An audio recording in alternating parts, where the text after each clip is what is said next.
Amigos, sejam todos bem-vindos a um programa especial. Tal como o Brasil, a China é um dos maiores produtores agrícolas do mundo. Hoje gostaria de trazer 4 produtos agrícolas da China para que vocês conheçam sua história, tradições e parcerias com outras nações, inclusive o Brasil. Vamos primeiro à província de Hubei, que fica no centro-sul da China, para ver como o bambu transforma a vida dos moradores locais de uma vila com um passado de pobreza.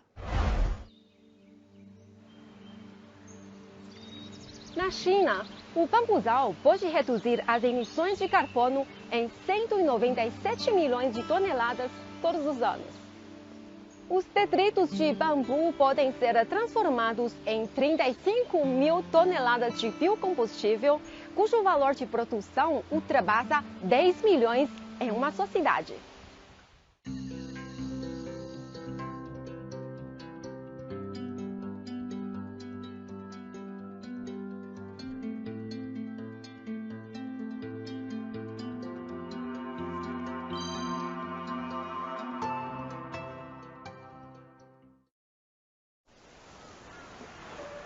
Florestas de bambu verde que se estendem por dezenas de quilômetros e, juntamente com colinas e águas límpidas, compõem uma paisagem típica da vila de Jiangxibian, localizada na província de Hubei, no centro-sul da China.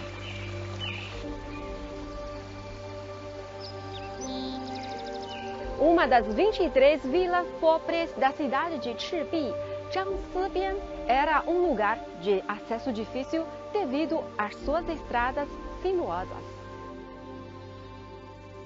Há 6 anos, um filme que teve este bambuzal como cenário fez com que a população local descobrisse um meio para sair da pobreza e enriquecer.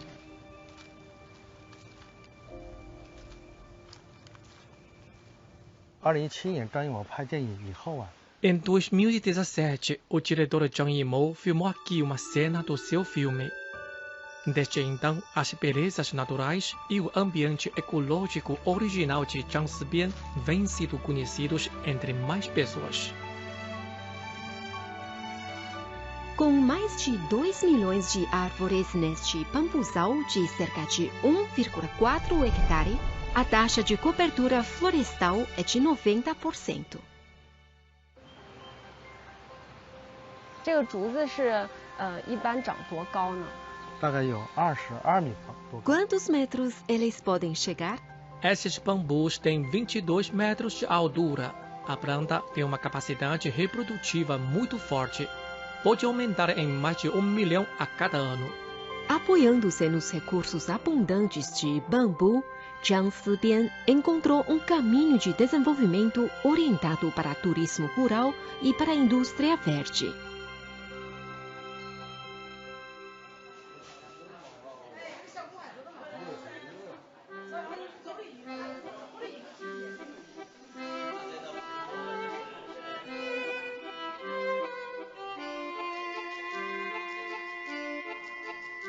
Como diz um provérbio antigo chinês, é preferível uma alimentação sem carne do que viver sem bambu. Desde a antiguidade, o cotidiano dos chineses está estreitamente ligado ao bambu.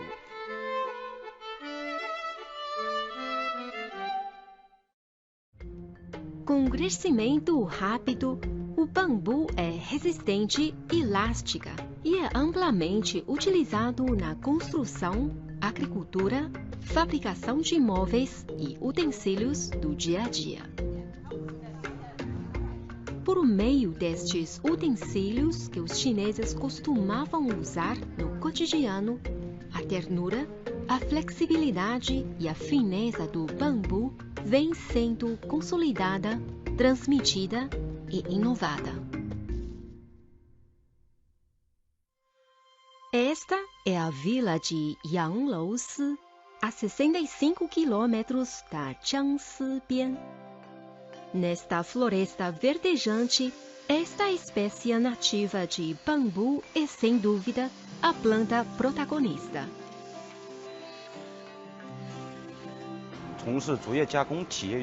Atualmente, 10 empresas que trabalham com o processamento de bambu na vila. E a escala delas também é muito grande. Seus aportes são superiores a 1,4 milhão de dólares americanos. Duradouro, biodegradável e de fácil reprodução, o bambu possui vantagens insubstituíveis em relação a outros materiais. Nesta fábrica de artesanato e utensílios de bambu, clientes podem fazer pedidos customizados com dimensões e design diferentes, de acordo com suas necessidades. Segundo o gerente-geral da empresa, a produção de garfos e colheres pode atingir 100 milhões, enquanto de pratos, 4 milhões. Os Estados Unidos e a Europa são os principais destinos. Neste prato, você pode ver as veias e as juntas do bambu. É mais ecológico e natural. Sua fabricação passa apenas por transformação física, sem outras mudanças. Obtivemos também a certificação do Sistema Florestal Internacional. Isso quer dizer que a terra que gera a matéria-prima dos produtos é manejada de forma técnica.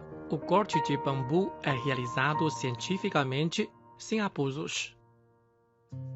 O processamento de produtos derivados de bambu na vila de Yanglousi resulta anualmente em mais de 3 mil toneladas de resíduos. Para onde vão esses restos de bambu e será que ainda têm valor de reutilização? Esta empresa de biomassa, a Wantai, coleta as sobras descartadas do processamento de bambu pelas fábricas próximas e as converte em combustível verde, que pode substituir o carvão, garantindo uma produção limpa de baixo carbono e zero emissão. Os grãos podem ser usados nos setores de medicina, saúde, vestuário, indústria química, bem como nesta secagem de cereais. É uma energia limpa, não tóxica e inofensiva, que também pode ser reciclada. Em 2022, a China e a Organização Internacional de Bambu e Hadan lançaram conjuntamente a iniciativa Bambu em vez de plástico para promover a redução da poluição por plástico e combater as mudanças climáticas. Essa é a grande solução para a humanidade na questão dos plásticos. Então, o Brasil e China podem sim colaborar perfeitamente para o desenvolvimento desta cadeia produtiva da substituição do plástico por produtos de bambu. É espetacular, eu acredito muito nesta parceria. Como presidente da Associação Brasileira dos Produtores de Bambu, acredito nesta possibilidade e recebemos de braços abertos esta cooperação Brasil-China na produção de bambu para a substituição dos plásticos. No caminho da busca do desenvolvimento sustentável, o bambu, uma planta antiga, está desempenhando um papel muito importante para que a nossa vida se torne cada dia melhor. No Parque Nacional da Tijuca, o mirante da vista chinesa foi construído em homenagem aos chineses que trouxeram o cultivo do chá para o Brasil no início do século XIX. Hoje vamos à terra natal desses plantadores chineses de chá que viajaram para o Brasil verificar como o negócio prosperou neste território ao longo de mais de 1000 anos e continuou a se desenvolver e inovar até os dias atuais.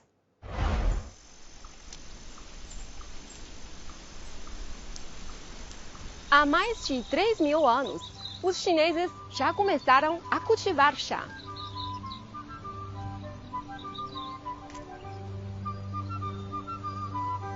De uma folha de chá até a bebida, 1080 dias. O comércio entre a China e a Eurásia pode remontar a mais de 400 anos, o que abriu uma roda de chá que se estende por 13.000 quilômetros.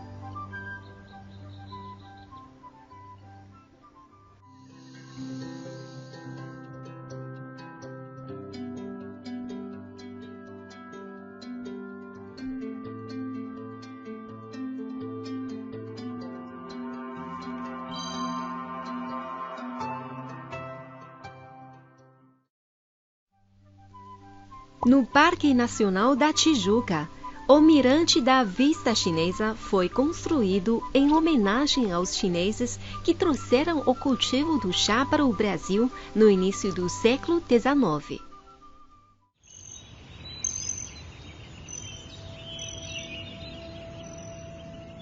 Estamos agora na terra natal dos plantadores chineses do chá que viajaram para o Brasil para verificar como o negócio do chá prosperou neste território por mais de 1000 anos, se desenvolveu e se inovou até os tempos atuais.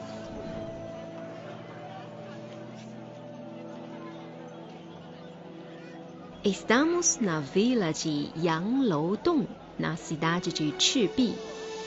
Localizada na província de Hubei, centro-sul da China, é conhecida como a primeira vila antiga da indústria do chá no mundo. Já na dinastia Song, há mais de 1000 anos, o chá daqui entrou no comércio fronteiriço no norte da China. Posteriormente, nas dinastias Ming e Qing, mais de 400 anos atrás, o chá passou a ser exportado, abrindo assim a roda do chá de 10.000 quilômetros, dando seguimento à Roda da Seda. Vamos atrás de um produto muito procurado e popular na roda do chá entre a China e a Eurásia. Seu nome chinês é Qingzhuan Cha, ou seja, chá tijolo preto em português.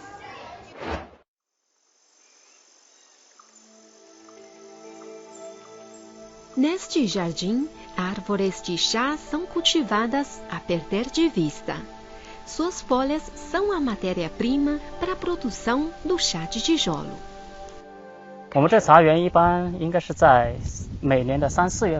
Colhemos suas folhas frescas entre março e abril todos os anos para fazer o famoso chá verde. Depois, deixamos as árvores crescerem.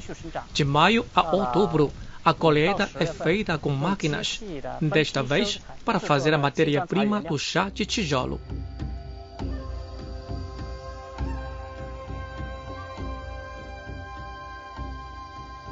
Para facilitar seu transporte e armazenamento, os ancestrais chineses cozinhavam as folhas de chá a vapor e as prensavam em tijolos, conferindo-lhes um sabor mais rico que o chá verde. Sua matéria-prima são as folhas mais maduras e o método de produção é mais sofisticado e requintado. De uma folha de chá a uma xícara de chá, são necessários 72 passos e 1080 dias. Em 2022, a produção tradicional do chá da China entrou na lista de Patrimônio Cultural e Imaterial da Humanidade da Unesco. A técnica milenar de cultivo, o processamento manual e o preparo do chá de tijolo Qingzhuan de Yangloudong estão incluídos.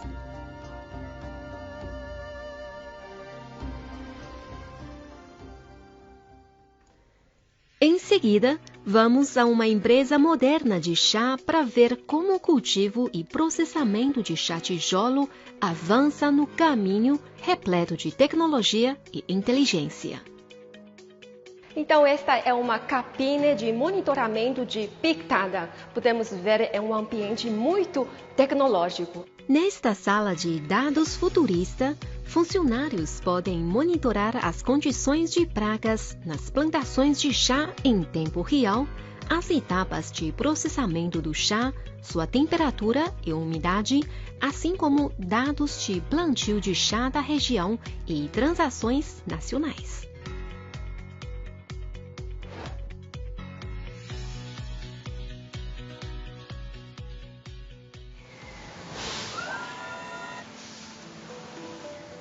Esta é uma oficina moderna de processamento de chá. Folhas frescas de chá são fermentadas e envelhecidas e depois transportadas para cá, vaporizadas a 100 graus Celsius e em seguida inseridas em moldes para serem acomodadas sob ao menos 100 toneladas de pressão. Depois passa por um processo de 1 hora e com moldura eles já têm a marca desse chá tijolo e estão prontos.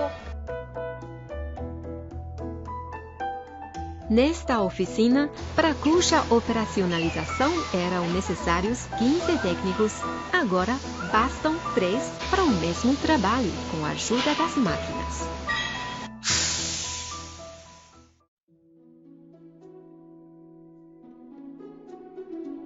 Nesta oficina de desidratação, onde a temperatura não excede 65 graus, após um período de 7 a 12 dias, o teor de água do chá é controlado em igual ou inferior a 6% para armazenamento a longo prazo e posterior envelhecimento.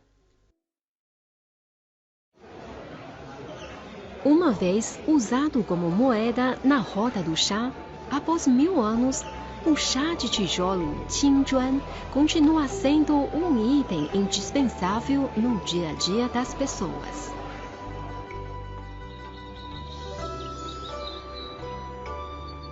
Um chá de tijolo tradicional pesa cerca de 2 quilos e requer uma faca para arrancar suas folhas.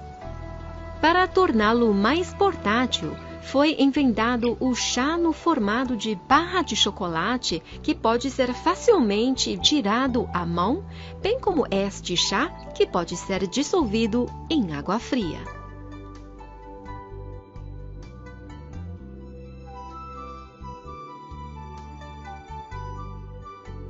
O chá é originário da China e é exportado para o mundo inteiro.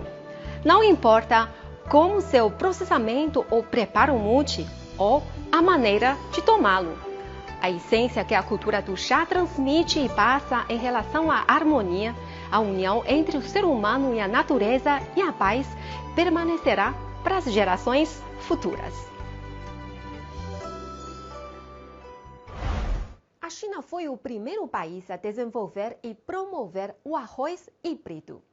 Hoje, mais de 60 países possuem bases de demonstração piloto desta variedade. Com os esforços conjuntos dos cientistas chineses e estrangeiros, ela foi adaptada para vários países além da China e também tem certa participação no mercado brasileiro. Vamos conferir na reportagem a seguir. Há 7.000 anos, os chineses já haviam começado a plantar arroz. A China consegue alimentar mais de 20% da população mundial com apenas 7% da terra arável do mundo. O arroz híbrido é cultivado em mais de 8 milhões de hectares em dezenas de países. O macarrão, o bolo e o vinho. Todos eles são feitos de arroz. Eles também são o arroz.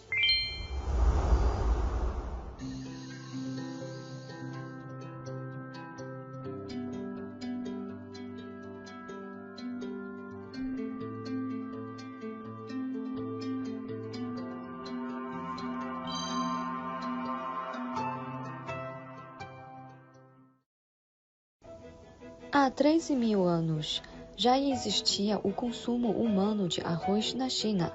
Há 7.000 anos, os habitantes primitivos no curso inferior no rio Yangtze já dominavam totalmente o cultivo de arroz e usavam-no como alimento principal. Hoje, o arroz ainda é um dos alimentos básicos dos chineses. É visto em todos os lugares em uma refeição abundante. Porém, você sabe que os chineses também enfrentavam a escassez de alimentos? Quem mudou esta situação? Devemos agradecer a uma pessoa, Yuan Longping, pai do arroz híbrido.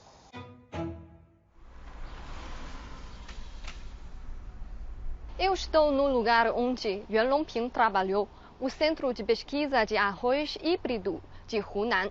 A China foi o primeiro país a desenvolver e promover o arroz híbrido. Podemos dizer que este centro é o carro-chefe no mundo nesta área.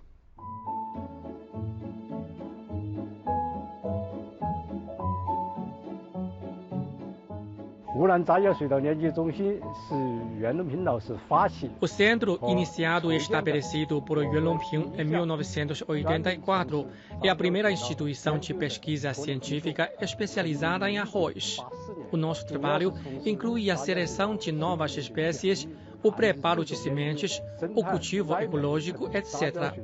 Este campo de teste é do nosso centro.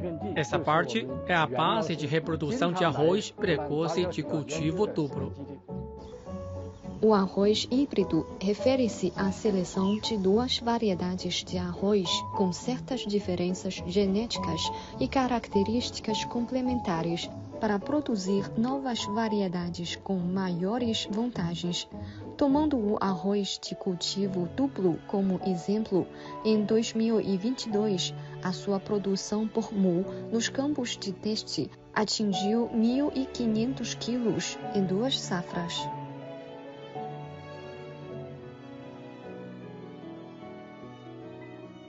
Graças à pesquisa bem-sucedida de especialistas, a China conseguiu alimentar mais de 20% da população mundial com apenas 7% da terra arável do mundo. Atualmente, a produção média chinesa de grãos se aproxima a 500 quilos, superando muito a linha de segurança alimentar internacionalmente reconhecida de 400 quilos.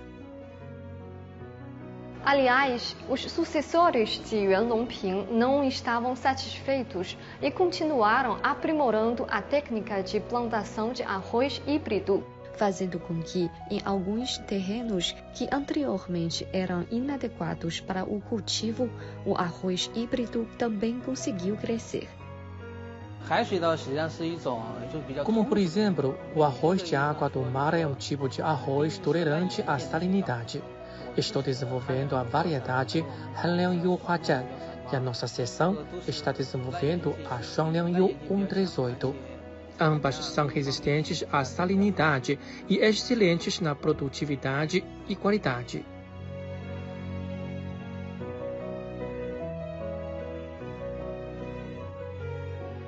No início dos anos 1990, a Organização das Nações Unidas para a Alimentação e a Agricultura listou a promoção do arroz híbrido como a medida estratégica preferida para resolver o problema da escassez de alimentos nos países em desenvolvimento. Desde então, a China começou a enviar especialistas ao exterior e o arroz híbrido começou a desempenhar um papel importante nos projetos de assistência ao exterior da China e na governança alimentar global. Hoje, mais de 60 países têm base de demonstração piloto de arroz híbrido. A região onde o arroz híbrido foi desenvolvido melhor é o Sudeste Asiático. Beneficiado pela produção em larga escala do arroz híbrido, o Vietnã, país importador de arroz, tornou-se o segundo maior exportador do mundo. Na África, destacou-se Madagascar, com 70 mil hectares de plantação. Graças aos esforços conjuntos dos especialistas chineses e estrangeiros, o arroz híbrido conseguiu realizar a indigenização em tantos países distantes da China. O Brasil é um grande produtor de arroz. Hoje, o arroz híbrido também tem certa participação no mercado brasileiro. Nos últimos 20 anos, a produção de arroz por hectare do Brasil cresceu cerca de 50%. Isto é beneficiado pela melhoria constante das variedades convencionais e introdução da tecnologia do arroz híbrido da China. O sonho da vida de Yuan Longping era desenvolver o arroz híbrido para dedicar-se ao bem-estar da humanidade. Podemos dizer que este sonho já se tornou realidade. Atualmente, No mundo inteiro, a plantação anual de arroz híbrido é cerca de 8 milhões de hectares. Podemos dizer que a tecnologia de arroz híbrido é a solução chinesa para manter a segurança alimentar global. As pessoas em todo o mundo a têm usado, melhorando-a e desenvolvendo-a continuamente. Um pequeno grão de arroz também é uma pequena semente que mudou o mundo. A abelha chinesa é uma espécie rara e única do país. Ela segue vivendo no território chinês há cerca de 70 milhões de anos. Selvagem e de tamanho pequeno, a espécie chinesa é de suma importância para a manutenção e melhoria do meio ambiente em áreas montanhosas. Vamos agora conhecer uma família chinesa que trabalha com a apicultura nas montanhas profundas de Beijing e conferir o desenvolvimento do setor naquela região. As abelhas chinesas estão vivendo no território chinês há cerca de 70 milhões de anos. As atividades apícolas já existem há mais de 300 anos no distrito de Miyun, em Beijing. O número dos apicultores locais ultrapassa 2.000. Há aqui 120 mil colônias de abelhas.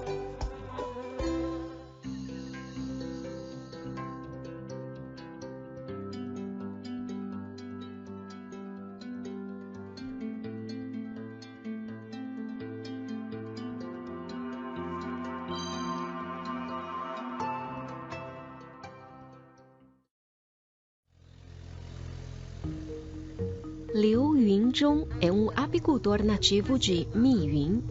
Morador da montanha, o senhor de 70 anos possui 35 anos de experiência em apicultura e cuida de mais de 2.000 colônias de abelhas. Todos os anos, assim que o período de floração termina em meados de agosto, Liu começa logo a coletar mel.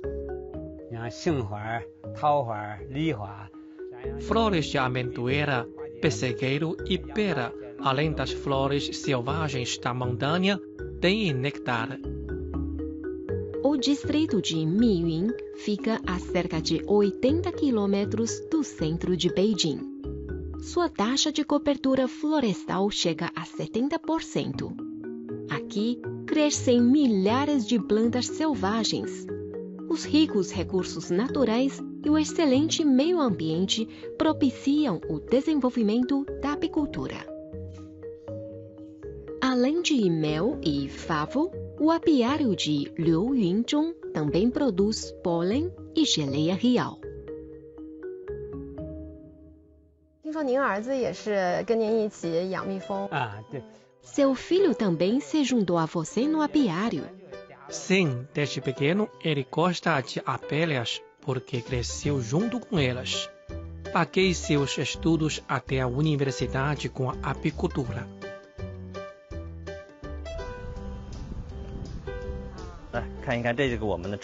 O filho de Liu Yunzhong, Liu Jinliang, trabalhou na cidade depois da graduação, mas em 2015 decidiu criar abelhas com o pai. Vou experimentar o mel que acabou de sair da colmeia. Vou experimentar.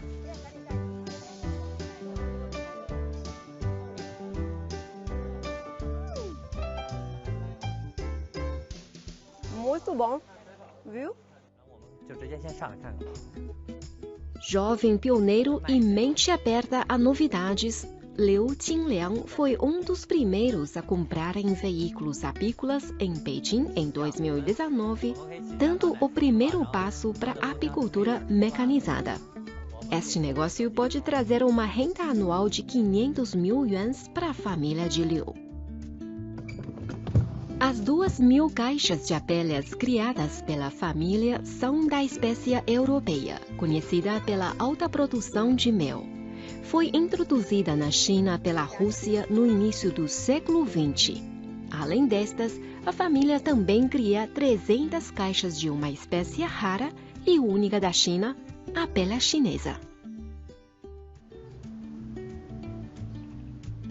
Esta montanha é o lar de uma grande variedade de plantas de néctar selvagem.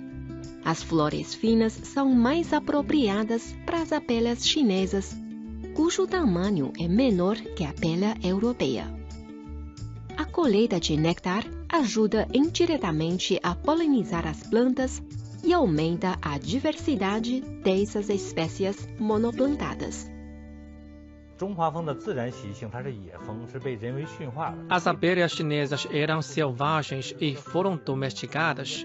Costumam habitar em buracos de árvores, em lacunas de pedras, e se houver espaço maior, até fazem colmeias nelas.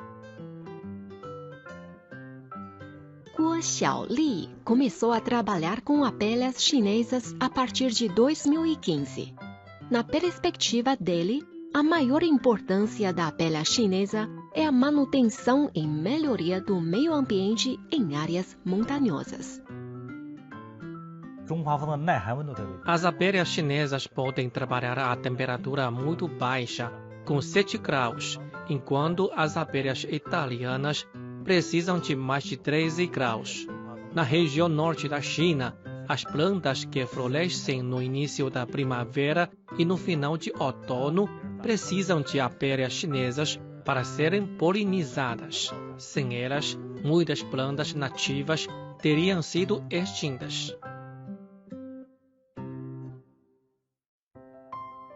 Esta é uma caixa tradicional no norte da China para a criação de abelha chinesa. Ela imita o ambiente de buraco em árvores, usando galhos de árvores locais para armação.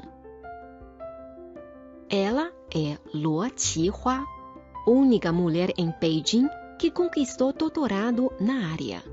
Chefe da Estação de Gestão de Abelhas do Departamento de Paisagismo do Distrito de Miyun, Luo apresentou a proposta de estabelecer um centro de criação de abelhas chinesas nas profundezas das montanhas.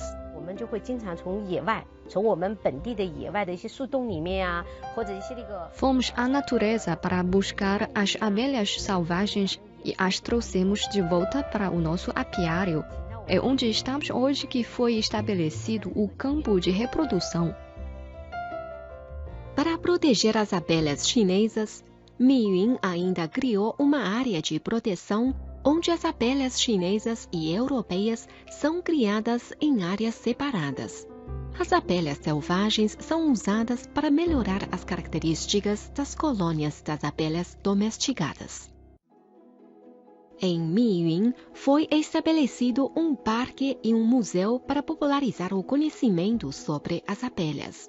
Foram plantadas flores e árvores de néctar e aumentada a população de abelhas chinesas. Esta espécie ameaçada de extinção há 20 anos se expandiu para mais de 20 mil colônias agora.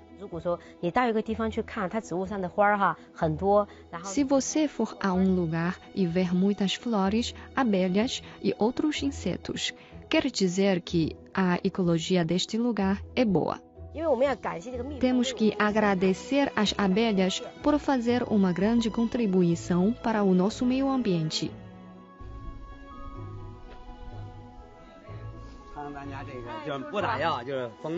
Agora é a época de colheita de peras em Miyun. A fruta cultivada pela família de Liu é polinizada por abelhas. Seu sabor é mais doce e delicado.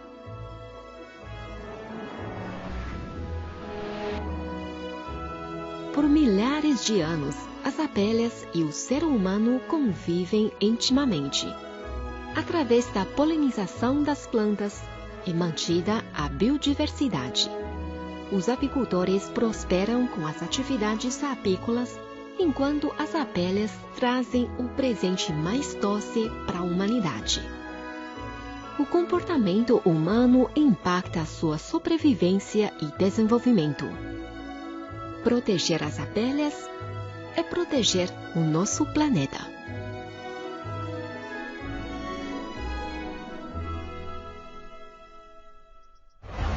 Então, o programa fica hoje por aqui. Espero que possa contribuir para aumentar seu conhecimento sobre a China, especialmente na agricultura. Sou a Silvia Zhu e até a próxima!